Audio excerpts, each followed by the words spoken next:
Alright YouTube, welcome to today's video. Yesterday afternoon / nighttime, I just topped Undefeated. I got second place with yet again Prankids here.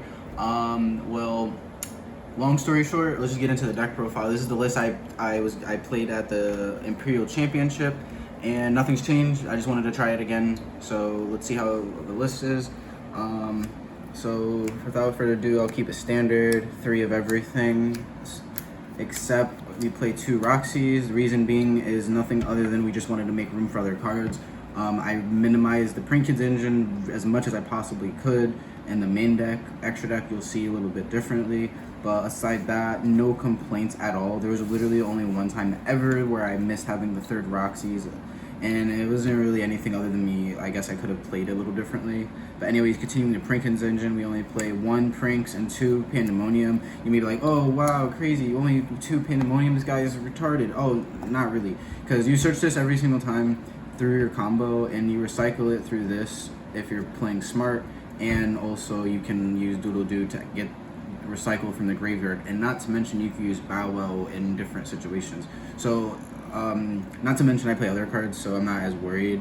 I dumbed down the engine a lot, so this is the smallest Prankids engine I feel like you can play in your main deck. You could probably even cut one more card maybe, but even then I feel like it's necessary. Continuing on to Prankids Place, not a 3rd one. This guy, yeah, I'm just insane, guys, but it's alright. I topped Undefeated. I have only lost to, I didn't lose to anything really at all in the past couple weeks. The only thing I lost to was losing to not drawing a Prankids card, and that was it. Everything, the tournament previously I went undefeated, same scenario, only tied once against Drytron, and then the tournament local wise there was the same thing. But anyways, I played 2 polymerizations. Shout out to Zaib for the second one, because I had polymerization obviously, but not the same rarity, so I just wanted to match. But anyways, reason being you play 2 is because you don't need 3, because it's a brick card by itself. Inherently it's a starter though, because you have a Prankids monster, and you can do the combo where you can make Totally Awesome, or you can just use it to just extend. Because say if you have 2 Prankids monsters and you're scared they have Ash, you can use polymerization. So because you get Ash polymerization, so you get your Rocket Ride, and then you get 2 effects triggered off from your hand. You just have to play a little differently though, because you're not going through the standard combo, because you're using names faster, so you just have to be aware of that. But you can dumb down the combo, just go Bow Wow or Doodle Doo and then Bow Wow, and then end your turn with a face down, and then have the pranks recycle everything. But the idea is just to make sure I keep playing. But also if it's not live, you can use Roxy's to banish it, draw another card, and we play other cards in the deck that make it so that way it's not bad in your hand, because you can also polymerization mid combo, you can polymerization start your combo. It's not bad at all. Better than Thunder Dragon Fusion. Continuing off in 2 of just the 2 tactical talents. Self-explanatory, because of the simple fact you only lose to Ash Blossom, or sometimes in certain game states you lose to like other hand traps. It sucks that the one hand, it doesn't play against one hand trap, which is Imperial Infinite Impermanence, but other than that, it's perfect. I've used it mainly to draw 2. I use all the effects. I've used this in many different scenarios, because this deck takes advantage in a different way than other decks, because like I don't have to have anything on my field to play necessarily. And then so like if I didn't normal summon yet and you ash me, then I can still play. If you make it so where I don't, excuse me, after I normal summon and you ash me, I still can draw 2 cards, and or I can take a card out of your hand, or I can take a monster side of the field and still make a board. So there's like, I've done all 3 effects in very effective ways, very innovative ways. I blew my opponent's mind every single time when I used the card effect. So, but that's due to my tech choices that you'll see soon. So 2 talents. Would I play the 3rd? No, because I don't like seeing 3 cards that I can only use 1 of. So I like the 2-2 ratio. It's just my opinion. Mathematically it probably doesn't make sense, but Undefeated, so you can't really argue. So Instant Fusion for the Rocket Ride, that's it. It's a starter. Well, it's like an extender. It's not a starter. You can't use this to start your turn, but after you link 1 to Meow Meow, you can use this to continue further. 1 for 1, because another starter, because you need as many names as possible. But without, the reason I'm playing 2 field spell and not 3 is because I'm playing another card to combat my strategy to win, which you'll see in a second. So 1 for 1 is a starter, because you can get Fansies to start your plays. And then Terraforming for the 3rd field spell, because That way you can still search the field spell, get a name, and or you can Mystic Mine your opponent. And if you Mystic Mine your opponent, basically it's very impossible to lose unless they have inherent outs into the deck, because there's a combo where you can infinitely burn your opponent without breaking your own Mystic Mine, and you could do as long as they only need one monster on the field. It does get touchy though when they have a hand trap, but other than that, I've won, I'd say 6 matches. I would say 6 games, but 6 games abusing this, and they use all the resources to get rid of it, but at the same time I'm building resources, whether I'm using it to just draw cards because they ash me or whatever, because terraforming makes it where I have a choice to combo or I can stall, especially if I go second. So with that, there's really no reason to play it, and if Konami's not going to ban this card, I'm going to abuse this card as much as possible like anybody else.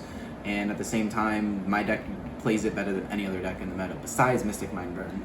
But anyways, the 1 Claw by the Grave to go with the 2 Tactical Talents, and then the 1 Monster Born for being an extender and a tech choice card at the same time, because I've used it, Monster Born, my opponent's monsters too, to win games. Use it either for just link material or just have like a crazy bonkers effect, like whether it's a Macabre or whatever the case may be that's in the grave, to just use it to advance my game state. So that's the spells and the Prankids, so non-prank monsters, these are just hand traps to Nibiru. I'm playing Nibiru in the main because no one's playing around it game 1, so this is the only deck where you can play up to 15 plus hand traps and not affect your deck at all. And yeah, so and if I draw it and it's not relevant, Roxy's banishes it, so that's why Roxy is really, really good in this deck. So 1-card combos. 1-card combos. 1-card combos. 3 Ash Blossoms. 3 Ash Blossoms specifically because it's the hardest hitting hand trap in the game in terms of genericness, and 1 well-timed Ash Blossom ends turns. And on top of that, mirror matches, I have won every mirror match I've had. I've had 3 or 4, and just having this as turn 1 against the mirror match is really good, because not everyone's on the Parallel Exceed wave, not everyone's playing the deck properly, so there's a lot of reasons why this is really good, because chain link orders matter and everything else. I play 2, I'll move these up. I play 2 Ghost Spell, specifically for the Tri-Brigade matchup, because Tri-Brigade, the only reason I would lose is because they Revolt, because Revolt gives them like a +4, honestly like a +5, like on its own, and it's like the most insane thing that can happen. The card itself isn't necessarily good, but the deck as a whole will allow you to, like, you could break the board 3 times, and if they still have a Revolt in deck, they can still kill you at any point. So this gives it, yeah. So it gives this gives me a get out of jail free card, and honestly, you would be surprised how many times on the end phase I've drawn her off of the pranks. So I'm never, like, my plan, I always have a preset plan for every matchup, like every game, obviously, like everybody else, but like just having that extra insurance, being able to draw an extra hand trap, which is why I play so many, is really good, because of the simple fact it doesn't affect my engine at all. So, and then 2 Effect Veiler. I probably could play 3, but other than that, I don't really care. And then 2 Imperm, which is why I say I could play 3. This card is weird. I don't dislike it. I don't not like it. Like, it's weird. It's just like, it's another Veiler, but there's times where you can set it. Which is why I play it, because you can negate columns, obviously. But at the same time, when you have only 1 set Pandemonium, it makes it like obvious to hit it. So like, maybe they're playing Twisters, but maybe they're not, and they just hit Cosmic the wrong one. So it helps, but it's not necessarily something I wouldn't say it's staple, but everything else is staple. These 2 cards are like the only flex spots in the whole entire deck, in my opinion. And then the last 3 cards in the main deck to make it a 40 card deck is 3 Parallel Exceed. And I've been thinking about this slightly before Pac revealed it out in his YCS top, but after him topping and explaining it a little bit, it made more sense on the innovation he did for the deck. Aside from what he's doing, I've done my own innovation for this deck aside, so this is the only thing I feel like I actually took from anybody in terms of net decking. The Parallel Exceed, literally all it does is for chain blocking the initial link summon to Meow Meow. Aside that, I don't care about anything else. The Abyss Dweller is nice, but other than that, I honestly don't care. I want the Abyss Dweller is more of an icing on the cake in terms of certain matchups, like against Tri-Brigade, certain times against Orcust and stuff like that. Weird matchups. Mainly Tri-Brigade in the meta. Honestly, the mirror match is even insane, because you can't use Doodle Doo or your pranks or anything like that. You can't use any of your fusions for tribute, but that part never came up. But aside that, there's another reason why I like Parallel Exceed in the main deck, which is why I bumped it up to, I kept it at 3 and took cards out, specifically because of a tech choice I'll get to, because you can use, him for link material. But anyways, so standard extra deck, 3 Meow Meow. I play 3 Doodle Doo. So which is sometimes standard, sometimes not. I honestly consider taking out the third one because I feel like it doesn't come up enough. But in grind games, I'm appreciative that it's there. So bittersweet scenario right there. I wouldn't say I'd take it out just yet, but 2 for get 100%, 3 is like 95% that I'd keep it in. And then one Bow Wow, I wouldn't play 2. I don't feel like it's necessary. If they want a Gamma or whatever, then oh well. I'll still have 2 names in hand if I play properly.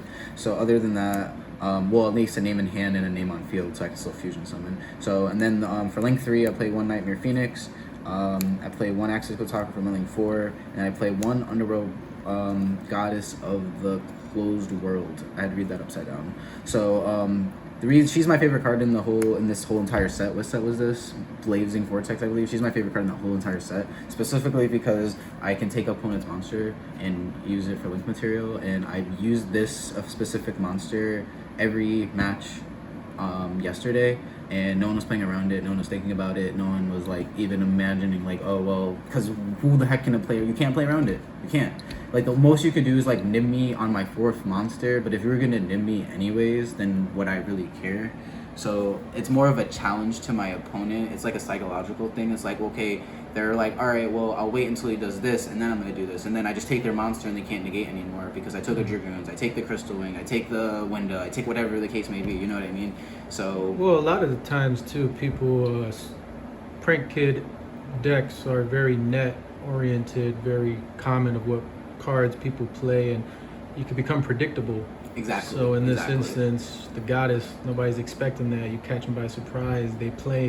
They're playing a certain way, looking for certain choke points, but then boom, she comes out of nowhere. Exactly. And that's honestly the biggest thing I learned. One of the best players, and I know personally growing up and still look up to this day, Joe Bogley told me this: innovation wins games. When innovation and tech choices, how you look at the meta, how you can, because I've been playing since I was 3 years old, and I've been taking competitive serious since I was 16. So with all that information all these years, I've pay attention to the better players, you know, and some of them, you know, they just net deck or whatever and just play a lot, but some people actually have some good insight, and that's one of those things that I learned years ago that I still take to this day. So the reason she's so good is because Parallel Exceed gives you 2 free monsters after you link summon, and then after your initial Meow Meow, you get a 4th monster, so it's 4 monsters you could use plus your opponent's monster, so an automatic Underworld Goddess onto the field, which isn't necessarily what I did every single time, you know, but if I had extenders, by all means, you know, like there was a time where I took it and then I monster boarded my card back and then linked off it with Meow Meow, and it was over, you know what I mean? Nothing they could have done. But aside that, keeping and pushing, we have the 3 fusions, standard fusions, 1 Battle Butler, 1 Weather Washer, and 1 Prankids Rocket Ride. The reason for any of these is because you can recycle them. They all have insane effects. Literally the only one I wish I would play a second one is probably the Rocket Ride, is just because if they stop the first one sometimes it kind of really hurts, but never really resulted in a match loss, just more of really awkward scenarios. But other than that, he's like the only one I'd maybe consider playing a second one, but again, very not necessary. And then the last 2 cards are Totally Awesome and Abyss Dweller. Abyss Dweller is obviously for the Parallel Exceed once I go off turn 1, and the Totally Awesome is for the 2 drops he's on field. You can overlay them to make that Totally Awesome. Part of the combo, one of those combos that I like to do. For some reason this tournament, the one time I attempted to go to the combo, I almost lost. So it wasn't really good to do that time, but it wastes a lot of time. So if you're confident they have, like if you talents them and you see their hand, and then by all means eat the clock up. But that is for the main deck. That's the extra deck. Last thing I'll just show you real quick is the side. Like I always say, guys, the side is up to interpretation. A lot of these cards I don't even put in. So I played 1 DD Crow, 2 Drolls. I played 2 Gamma, 3 Gamma, 1 Driver. I don't know why I said that like that. Sorry, guys. So that's effectively 3, 4, 6 hand traps on the side, not including the Driver. It's just a dead brick. But 6 card Driver. Why not Gamma in the main deck? Why in the side? Specifically because it's only for going second when I know I'm not going first. Because after your normal summon and link summon, there's no possible way you're never gonna resolve the Driver or Gamma. So it's just not good going first. It's literally just an extra hand trap, and I play so many as is because all I need is 1 name. And if I have 4 cards in my hand to say no to you and 1 card for me to start playing, then I win 99% of the time. And there are scenarios where they don't do anything at all, and those hand traps are just for turn 2, turn 3, and I won literally right after that either way. So this is just for turn 1.